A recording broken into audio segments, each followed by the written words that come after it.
I am. Ooh, how powerful is that? I am because you were. Good morning. Is it morning still? Good morning, y'all. Ah, I'm so excited. You know how I get.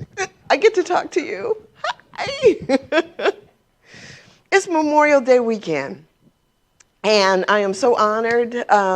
Reverend David asked me to continue in this 7-day series on how we rise up. And I get so excited about these opportunities. And y'all, I'm going to tell you, it worked on me this week. Oh my gosh.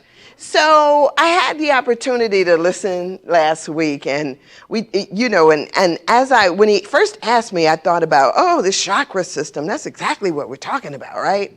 And so then I listened last week, and he started talking about this birthing process and getting over this fear and all of these other things. And I thought, oh, how perfect. I get to talk about the second chakra.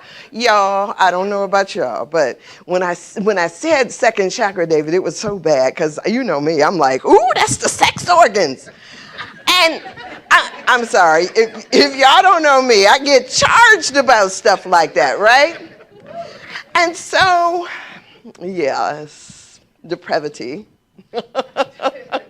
Whatever.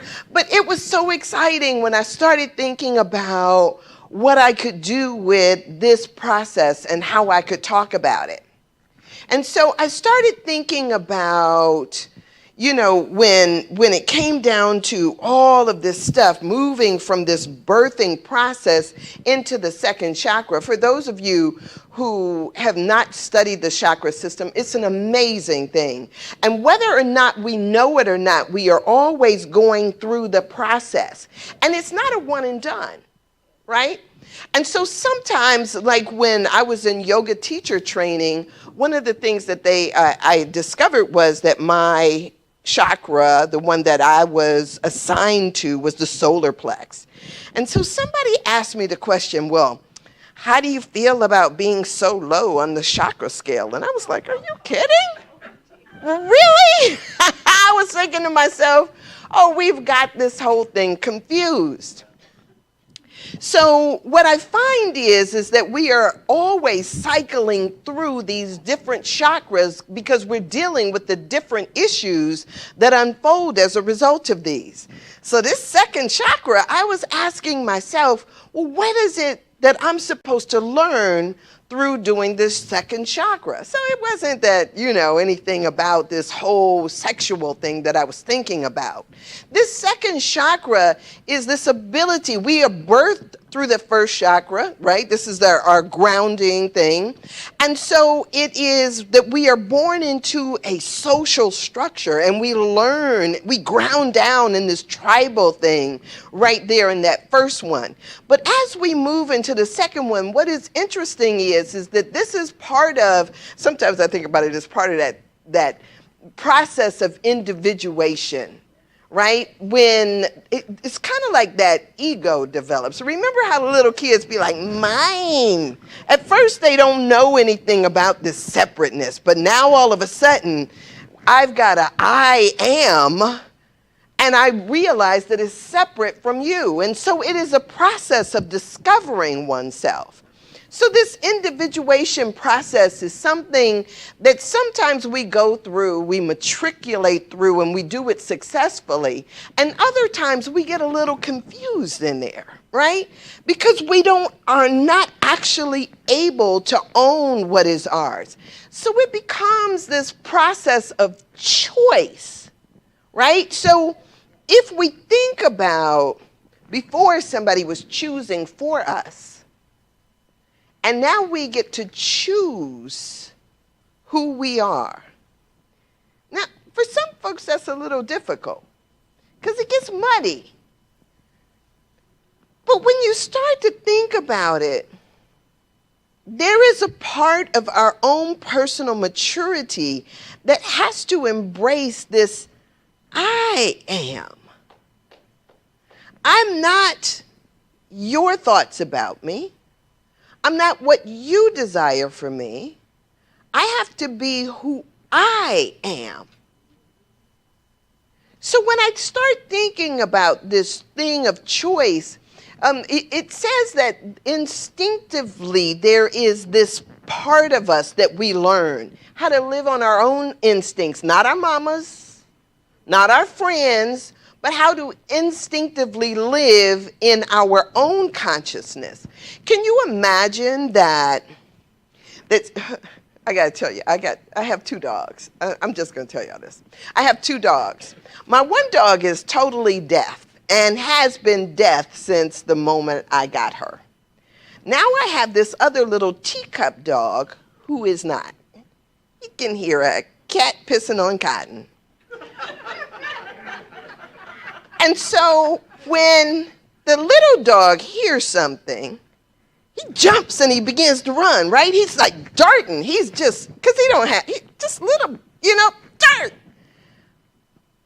The one that's deaf, she starts darting too now, right? Because before she couldn't hear anything. And now she's going based on his stuff, his hearing, his reaction. So when he jumps, she jumps. It's hilarious. Because then she stops and says, what are we running for, right? It's hilarious. And so this fight or flight instinct is not something that we do that is somebody else's response, but we have to learn how to do it for ourselves. We have to learn what is good for ourselves and be able to embrace that. Not in the shadow of somebody else, but because we learn our own for ourselves what it is that we are to do. So a lot of times many people never get past the stage of just doing what everybody else does around them. This individuation process is necessary. Now, stay with me. So when I started thinking about this, we go through the birth. Now here we are in this individuation process. This is the instinctive part. We're learning all of these things. Now, this part is also about, when I talk about the sex organs, it's because it's also about this idea of creation. Creation. Sometimes we think that it is simply about, creating a life. But wonder if this act of creation is also about giving birth to ideas. Wonder if this thing is about giving birth to what is trying to come into the world through you. Birthing something. We are all birthing something. But if you are living by breathing somebody else's air, I used to tell people,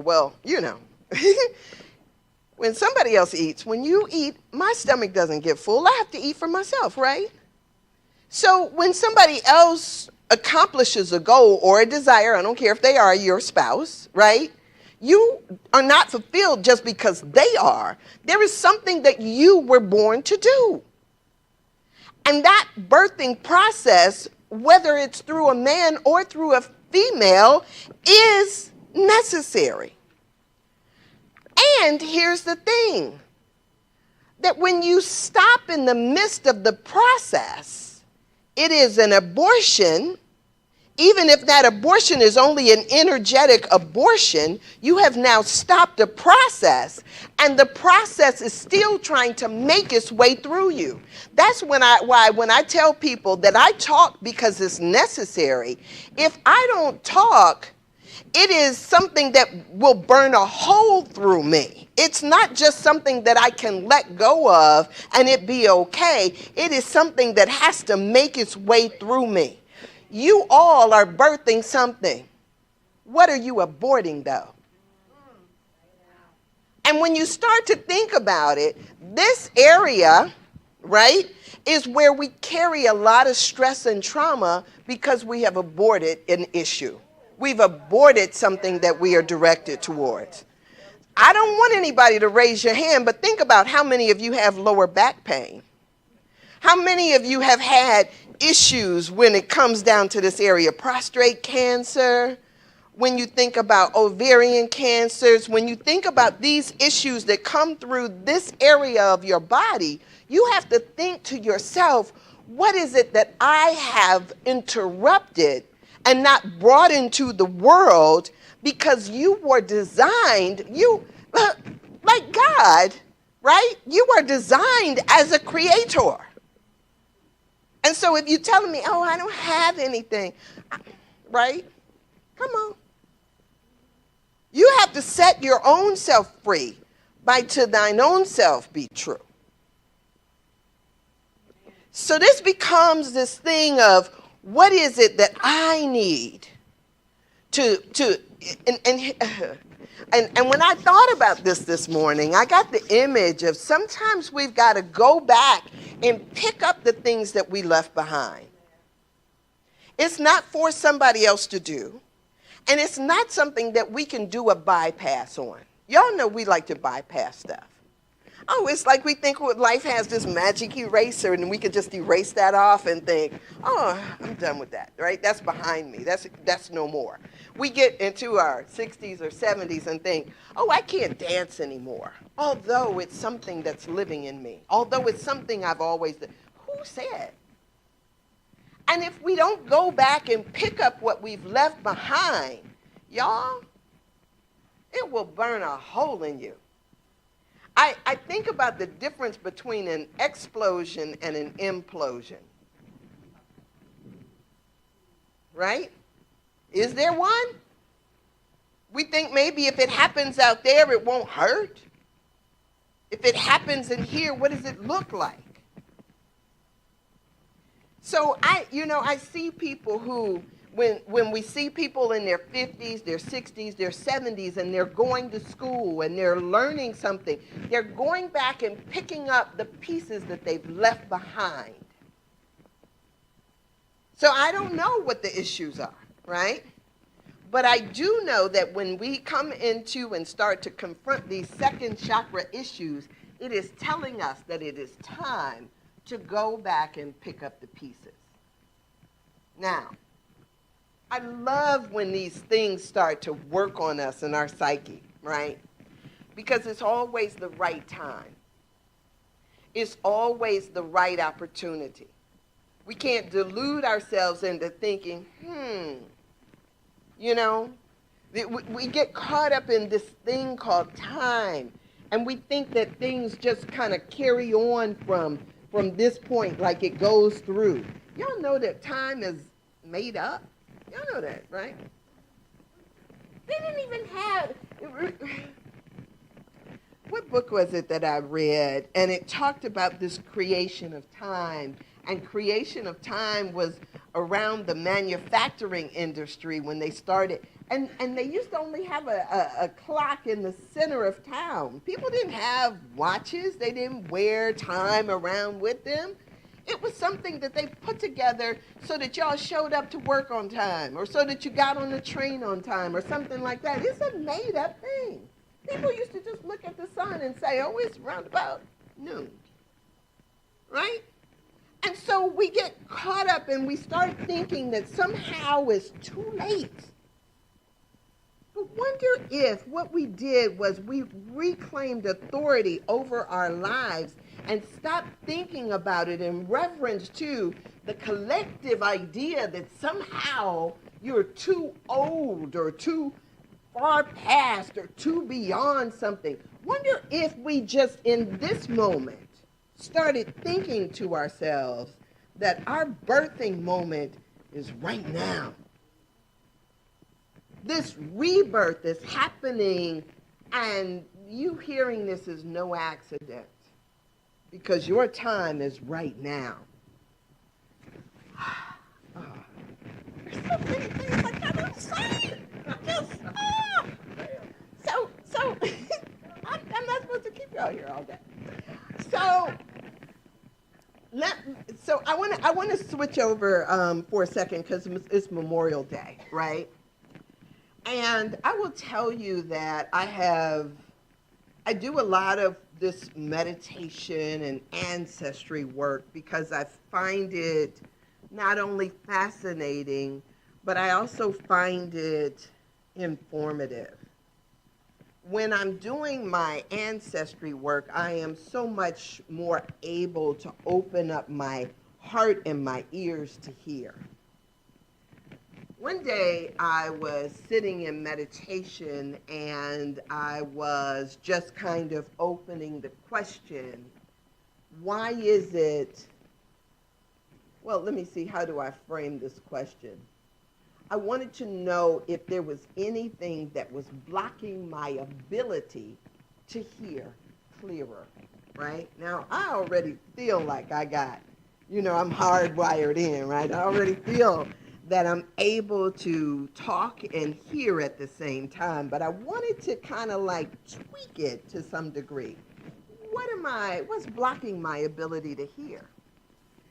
And what came to me was it was my judgments that I had about the things that happened in the past. So when I think about the judgments that I had about things that I know nothing about, whether it is things that happened in your family, whether it is things that your family has done, the judgments about them block your ability to receive, to hear, and to connect. This woman named Annie came to me in my meditation. She was dressed in raggedy clothing, dingy, kind of just like you would see in a slave narrative. She was standing under a tree, and she stepped into my awareness. I'm thinking, who are you, right? And she told me, she said, babies are born innocent. Babies are born innocent. It doesn't matter how you got here or the circumstances. It doesn't matter that that they daddy was the person over across the road or that it was the person who enslaved them. It didn't matter because babies are born innocent. We give all this baggage about what should have, could have happened in the right way of doing things. Whether it was incest, rape, whatever it is, babies are born innocent. It's our responsibility to forgive. It's our responsibility to release. It's our responsibility to make peace with our past. You are the person. You are at the apex of your timeline. I don't care where you think you are, but you are the person that does this forgiveness work. It's yours. The ball is in your hands now. You're at play. How do I know? Well, for those that you don't see here, I know they sitting up here looking at y'all saying, you're it. You're it. If you got breath in your being, if you're sitting here and you're hearing me, you're it. Sometimes we don't, I know, I want to hold on to things, right? At family reunions, people still want to come over and whisper stuff to you as if there is this guilt and shame and all this other stuff. Babies are born innocent. We can all say that. We can all embrace that. Whatever the circumstances, whatever we think about those things, we are here and we are it now. We got to let go of all of this. And so when we think about this issue of the second chakra and what we are, what's birthing through us, what's coming through us, it's our time to stop trying to put it on somebody else. Oh, here, if they had only all of these things. Whether we're talking about people in our present or people in our past, come on. And trust me, I know it's hard.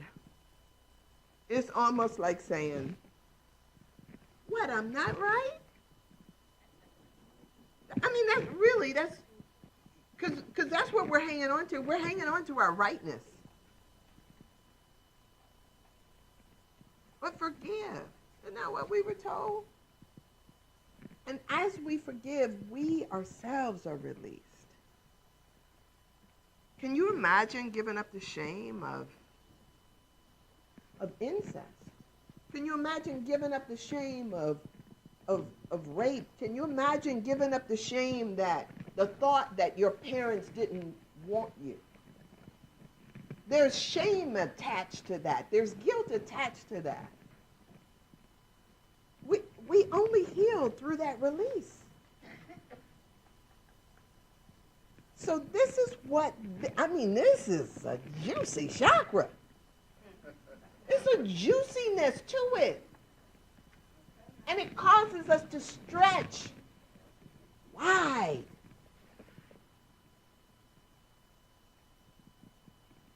So today, now is the time. This is the work to do.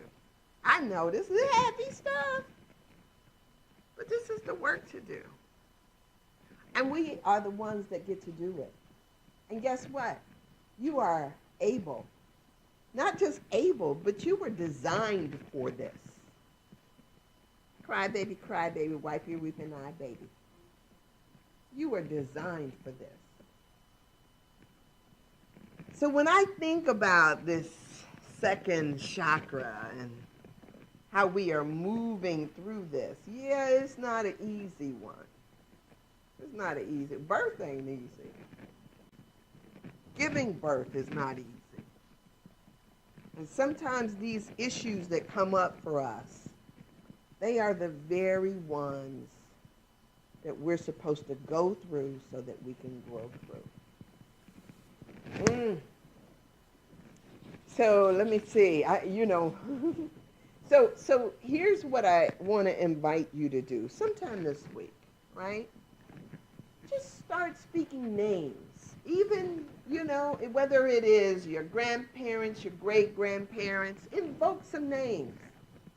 Start asking a question. If there's something that you want me to know, is there something I should be aware of? Is there something for me to work on, to heal? Just start throwing it out there to the universe. Listen as the songs come onto the radio. I wonder, maybe, just maybe, this is it.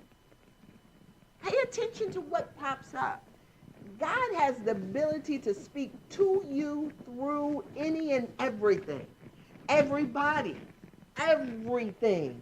Whether it's the water that washes down on you or holds you, whatever it is, God has the ability to show up. I tell people all the time about the time I spoke a prayer and I go for a walk and I come back to the house and it seems like I still hadn't had an answer. And I go to pick up my phone, which I had laid right by the door because I didn't want anything to disturb me while I was on my walk. And when I go to pick up my phone, there's a grasshopper sitting there.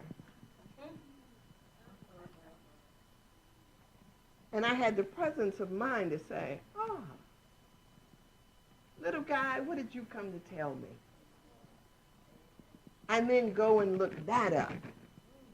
Y'all, the ability to get a message is everywhere. You just have to have the courage to be open and receptive to it. It's like having sex. I'm sorry, I just had to get that in there. All right, so let there be light in your understanding. Let there be light in you. Let the light come through you so that you might birth what is meant just for you. Blessings, y'all.